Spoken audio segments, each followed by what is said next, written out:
கர்மாவின் 9 விதிகள். முதல் விதி, இந்த பிரபஞ்சத்தில் நாம் எதை செய்தாலும் அது நமக்கே திரும்பி வந்து சேரும். இரண்டாவது விதி, வாழ்வில் எதுவும் நடப்பதில்லை, நமக்கு தேவையானதை நாம் தான் நடத்தி செல்ல வேண்டும். மூன்றாவது விதி, சிலவற்றை ஏற்றுக்கொண்டால் மட்டுமே மாற்றம் நிகழும். நான்காவது விதி, நம்மை நாம் மாற்றிக்கொள்ளும் பொழுது நம் வாழ்க்கையும் நம்மை பின்பற்றி மாறும்.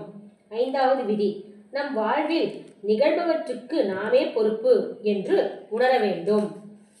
ஆறாவது விதி, நேற்று, இன்று, நாளை என இவை மூன்றும் ஒன்றோடு ஒன்று தொடர்புடையதே.